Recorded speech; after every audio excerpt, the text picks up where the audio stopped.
Friday. Thanks for waking up with us here on Wake Up Charlotte to Go. I'm Ben Thompson. Larry Sprinkle standing by with a look at your Friday and weekend forecast. Absolutely. That was interesting. Yesterday we stayed in the 50s most of the day, but by the middle of the afternoon we got to 75 degrees compared to the average high of 64 this time of the year. Hour by hour today, it's going to be cooler than average. Not talking about storms today, a little bit of light rain during the morning. Upper 40s and low 50s as far as temperatures. As we look back, there you go. Yesterday, before that, we had the range of temperatures from the 70s down to the 40s to the mid 70s yesterday. And as we head towards the weekend, and next week especially, we'll see a nice moderation in the temperatures. In fact, we're going to be well above average for most of next week after we get to about Wednesday. Pollen count, here we go. It is that time of the year. That's a high pollen count today, tomorrow, and again on Sunday. Check your 7-day forecast for today. Low 50s, first day of spring, mid 50s, near 60 on Sunday. Dry weather for the weekend, mid 60s on Monday and Tuesday. Back to the low 70s Wednesday and Thursday. Could be a couple showers both days, but at least it'll be warmer. And that's your first one forecast, Ben. That is good news, especially after what we saw yesterday. Let's talk about that for just a second. That severe storm system ripping through parts of the southeast. Many of you shared your pictures of the clouds moving through yesterday. Take a look. This shot from Kayleen in Pineville. This is around 5 o'clock yesterday. You can see how ominous those clouds look.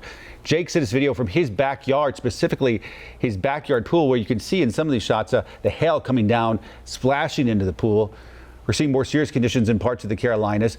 A tornado caught on camera in Burlington, North Carolina. This is up near Greensboro. You can see the making of perhaps that in the background there.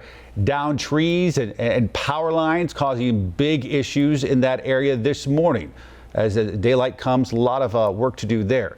A lot of cleanup. But trending this morning also, a sign the storms are finally over and that spring is tomorrow. Rainbow spotted all across our area yesterday afternoon, and some great photos captured there. Turning to other top stories of the day right now. North Carolina has seen larger shipments of the COVID-19 vaccine every week. That's good news, but still appointments tough to come by.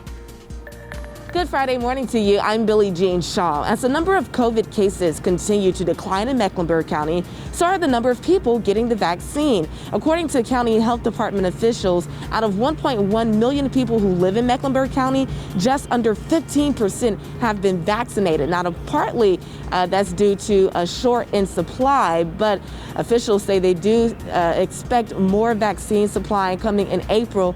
And when that happens, they have enough vaccine providers to administer it to anyone who wants the shot. Soon, all grade levels at Iredell-Statesville schools will be in the classroom 5 days a week. The district announcing that middle and high school students will return full-time starting April 7th. Elementary schools have been fully in person since October. The district will continue to offer a full virtual option for families through the rest of the school year. Today, the CDC expected to update its reopening guidelines for schools. Officials are considering dropping social distancing rules from 6 feet to 3 feet for students. Many schools across the country have been able to bring back kids full time because they just don't have the space in the classrooms. I'm Tracy Potts. President Biden has ordered flags flown at half staff in honor of Atlanta's victims, the shooting victims from this week. And he'll be in Atlanta with Vice President Harris today, listening to the Asian community and bringing a message that he will fight intolerance, xenophobia, and hate. He's planning to meet with community leaders and lawmakers there. He'll also stop by the CDC headquarters for an update on the COVID vaccine after announcing that the U.S. has met his 100-day goal of 100 million vaccinations more than 40 days early. Get excited. Round 1 of March Madness tips off today. There are several games on the schedule. UNC will take on Wisconsin. That's at 7:10.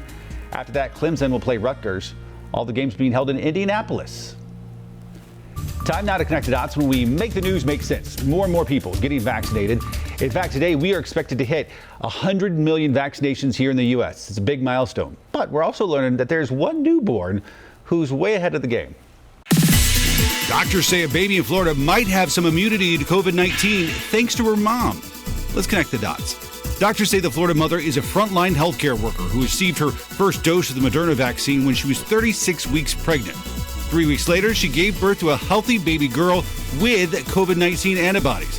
Doctors believe the mother passed on those antibodies through the placenta. The idea of a mom passing protection to her baby is not new. Starting in the second trimester, a pregnant mom starts passing on important disease-fighting molecules. This ramps up as the pregnancy goes on and is critical in helping newborns fight off infections. These maternal antibodies help protect babies until their own immune system matures and they're old enough to be vaccinated themselves. Pregnant women were not in the original trials for the Moderna and Pfizer vaccines, but Pfizer just announced a large-scale trial with expectant mothers, and Moderna has created a registry to track how pregnant women respond to the vaccine. And that is Connecting the Dots. Make sure you join us each weekday morning starting at 4:30 a.m. for Wake Up Charlotte. Have a great Friday, wonderful weekend, and let me be the first to wish you a happy spring.